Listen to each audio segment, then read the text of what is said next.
Ananda. Good morning, Steve.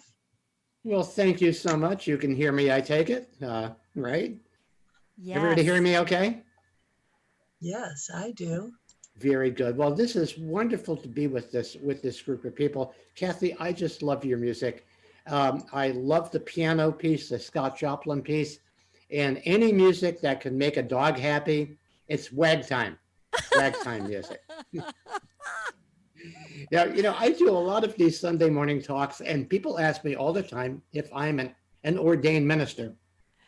Well, it turns out I was a minister in a past life, so I'm preordained. I'm preordained. And of course, the Unity of Oroville is my kind of spiritual center, strictly non dominational. So, this is a pleasure for me to be here today. And my talk is really on the healing power of humor. And the word healing means restoring wholeness. And I'm going to talk to you today about four healing qualities of humor that give you the whole picture, and that's what it's all about. Later today at 12:30, we'll be doing a play shop on defying gravity using levity to uplift. It'll be a chance for you to participate and learn some of the healing tools of cosmic comic consciousness. But for now, defying gravity, I call it. Levity lifts us up to a higher view of things that somebody might call a God's eye view. So the first healing quality of humor is that it allows us, reminds us that we're bigger than the conditions that we face in our lives. Many years ago, before I started doing this, my wife Trudy and I had just gotten married. We were living in Ann Arbor, Michigan. And as our spiritual path at that time, we were reading A Course in Miracles. Every day we would read it. And at the time, we were going through some financial challenges. Somebody once asked the Swami, do you have any problems with money? And the Swami says, no, I have no problems with money, but without money, I still have problems. And so we were going through kind of a financial healing crisis, and we were 2 months behind in our rent, and it was very frustrating. And we're reading a lesson from A Course in Miracles. And that morning, if you're familiar with the Course, you'll know the lesson. The lesson was, you're not upset for the reason you think. And boy, that one really ticked me off. I knew why I was upset. We didn't have any money. We couldn't pay our rent.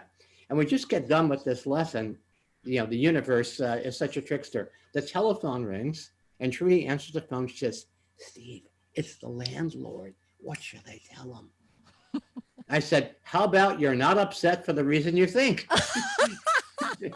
Yeah, we had a really good laugh about it. And of course, the situation got healed. And I've learned time and time again that as we face these circumstances in life, humor can show us the light and lift us above the line.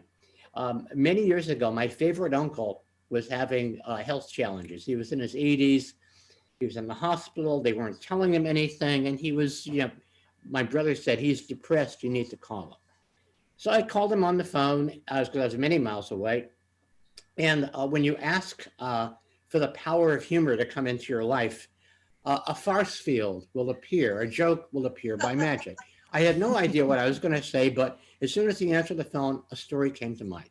And the story was a lot like his situation.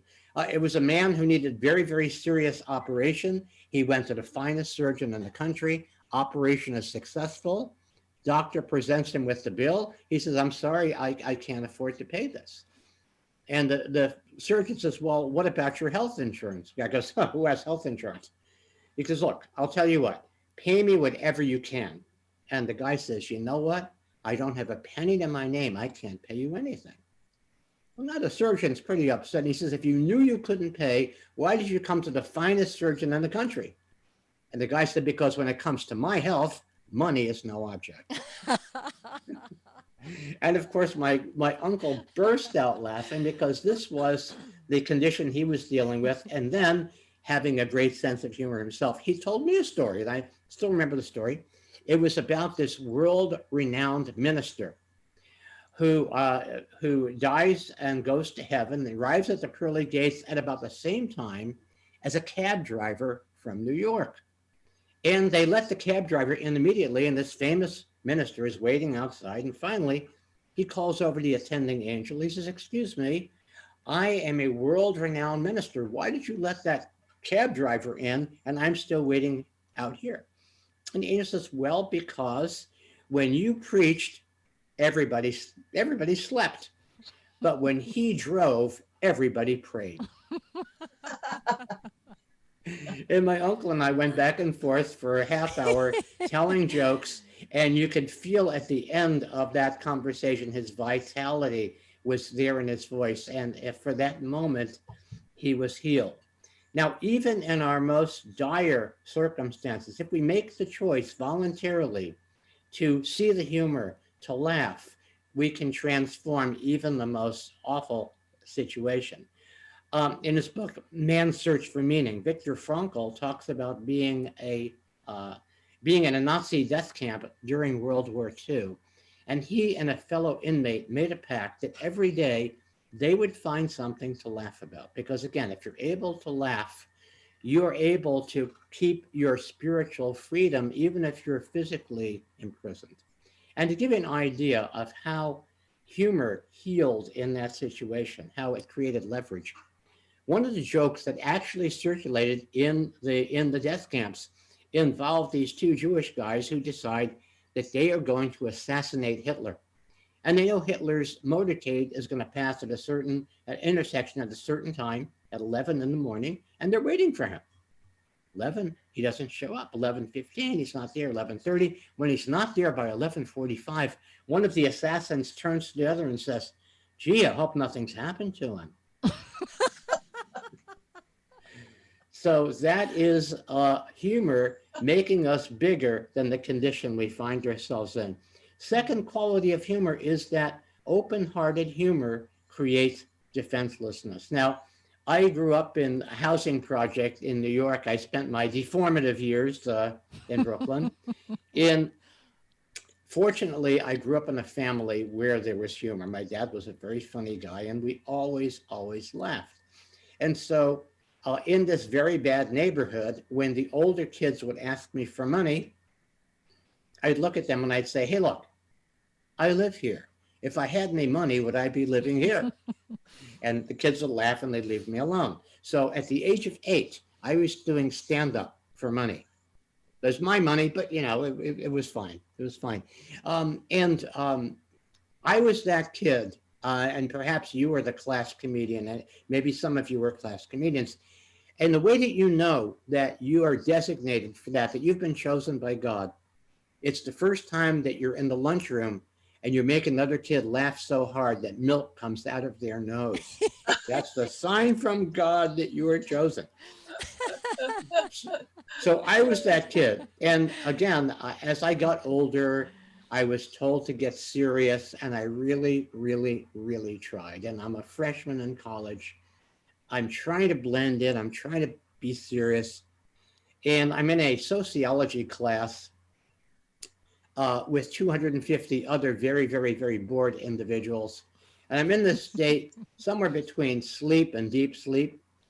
And I hear the professor, and she's talking about social mores. And she said, and who can define for us social mores?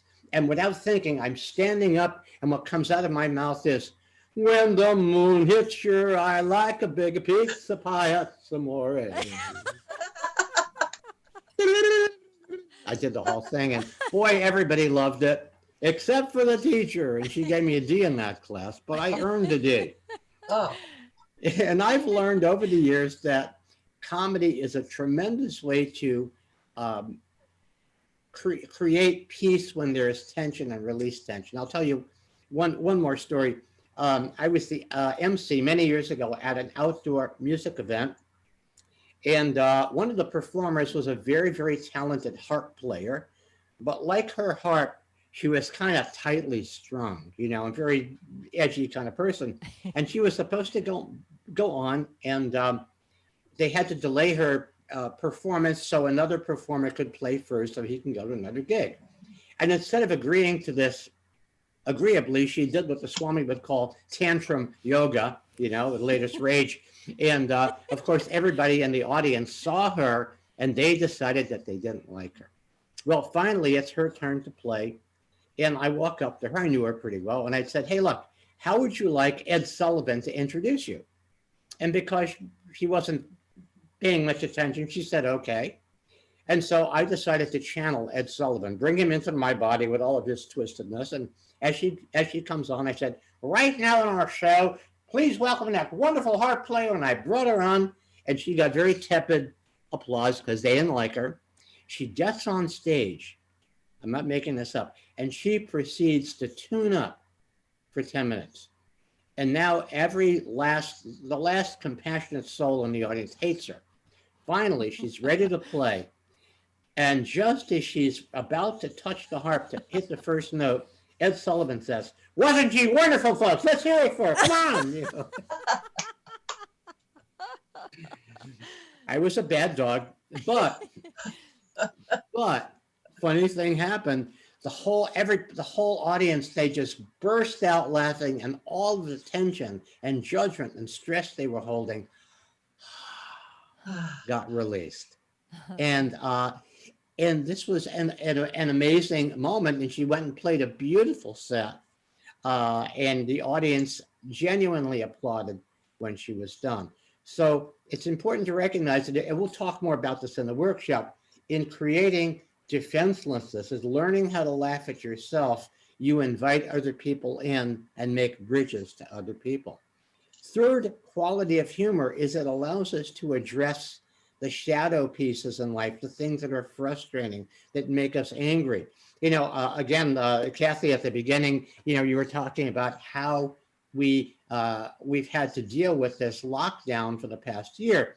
And of course, my way of doing it is I want to look at only the positive. And when I hear the word lockdown, it's a downer. It's a downer. So I've changed my whole perspective. I don't say we're being locked down. I say we're being locked up. Doesn't that feel better? Going up. Amazing power of reframe. Your backdrop looks like you're locked up. Yes, it is. It's a Chinese screen. You know, I don't want to use one of these actual Zoom. You know, here I am in Hawaii kind of thing. So I just put up a screen in my little office and so on. But anyway, I usually have a checkered background, but this is how it is today. My favorite shadow story. This is one I love to tell on Sunday mornings. Little town in West Texas in the early 1900s. The local madam came to the minister. She said, "Reverend, I want to make amends for my life. I want to donate everything I have to your church." He says, "Well, ma'am, I need to think about this. Come back tomorrow." And she came back the next day, and he had made up his mind. He said, "I'm sorry, ma'am, I can't accept your offer." And she left. And one of the church people, he says, "Reverend, we need a new building. Why did you turn down her generous offer?" The minister said, "Because her money is tainted money." The guy looked at the minister and said, "What do you mean her money? It's our money."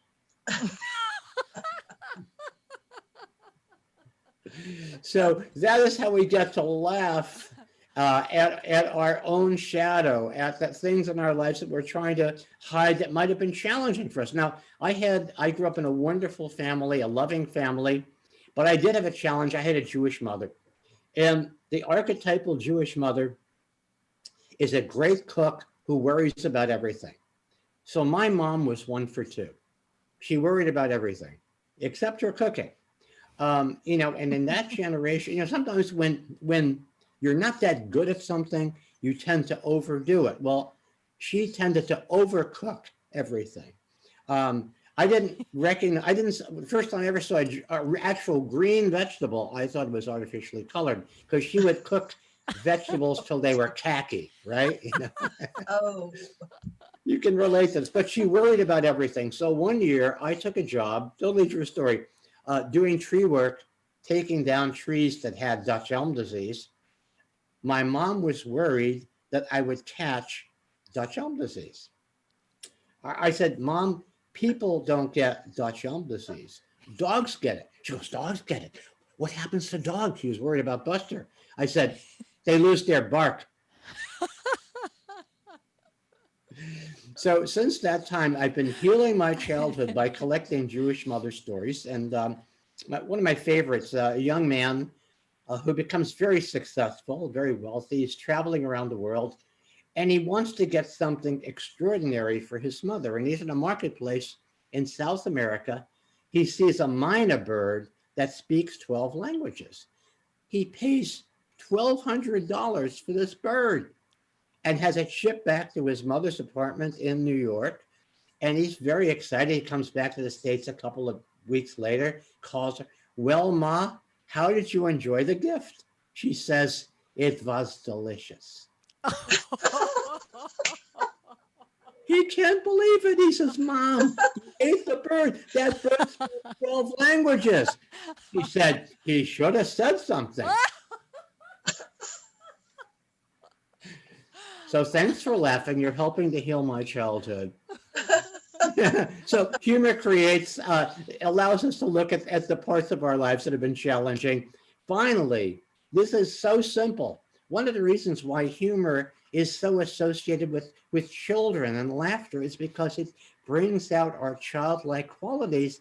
It reminds us that life is a joyful experience.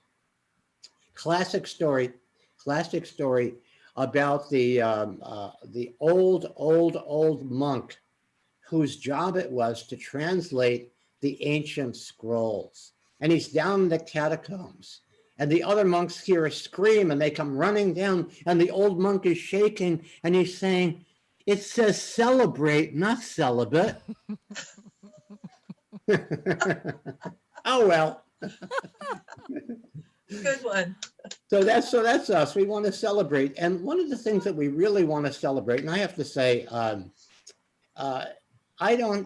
I don't really like this political correctness thing very much, because it really deprives us of the experience of being human and really lovingly celebrating the differences that we have. And there's the classic representation of heaven and hell as it applies to the countries in Europe.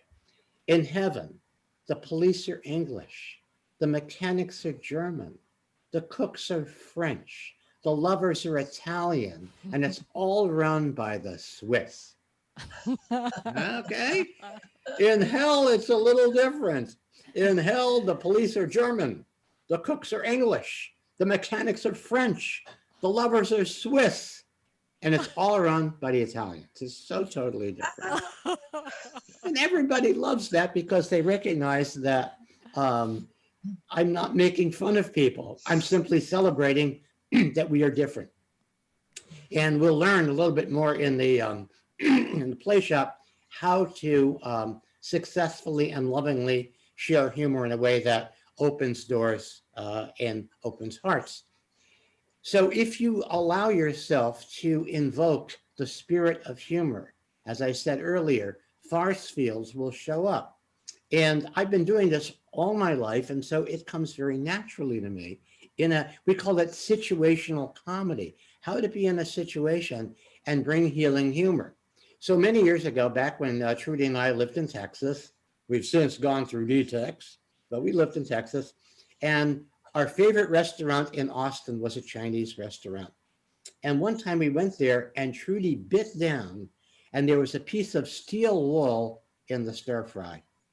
And of course, they were very, very embarrassed about it. And they gave us our meals for free. So now I always carry steel wool with me just in case. But it was a bit of an uncomfortable meal because you could see how much pride these people took in their restaurant. And this was kind of like it fell below the line. And they were embarrassed. It was a bit tense. So finally, at the end of the meal, they bring us the fortune cookies. I call the waiter over and he's going, "Uh-oh, now what?" And I said, "Excuse me, there's a piece of paper in my cookie."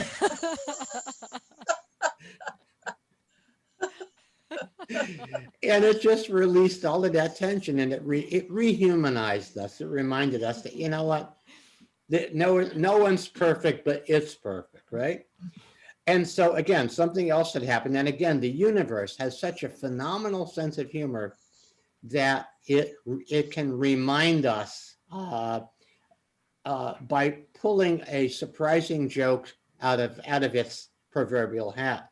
So many years ago, I was doing a presentation for Kaiser, which is a big health management organization, and there was somebody who's very courageous doctor there who was doing a program called the Physician Wellness Program. And what an oxymoron. These doctors were way too stressed out and they were not very well. But they brought me in to talk about the healing power of humor. And I was doing a presentation as a Swami. Now, in this particular HMO, I was noticing that about 2/3 of the doctors were from third world countries. So here I am, I'm doing the Swami for all of these third world people. And I'm in the middle of my presentation, and all of a sudden the universe had a better idea. I'm interrupted, and over the PA, we hear very loudly, "Your attention, please. Your attention, please. Will the owner of a white Explorer, license number BK3 450, please move your vehicle. You're blocking traffic." The Swami looks up at the PA, looks at all these third world people, and he says, I've always believed that most of the problems in this world have been caused by white explorers. Again, it's like, hey, most people I had no idea where that came from, but it totally served the scene. And it was one of those moments where even the joke was on me, as I didn't even know what was going to come out of my mouth. So one of the facts, I read this years ago, and it struck me that the average child laughs 150 times a day, and the average adult doesn't laugh that much at all. And so part of the healing that's been given to me to do is to help people bring more loving laughter into their lives so that they're able to light themselves up and light up the people around them. Somebody asked Swami a while back, how can I be more in the spotlight? Well, and Swami said, well, first thing is light your own spot, and then you'll be able to be a beacon for other people. And so part of what I'll be sharing in this little play shop later are ways that you can light yourself up, light your space up, and bring laughter and loving connection to the world at large and the world that's small. So, Kathy, I want to thank you so much for having me at this amazing gathering, and looking forward to being with you a little later. Oh, fantastic. Thank you so much.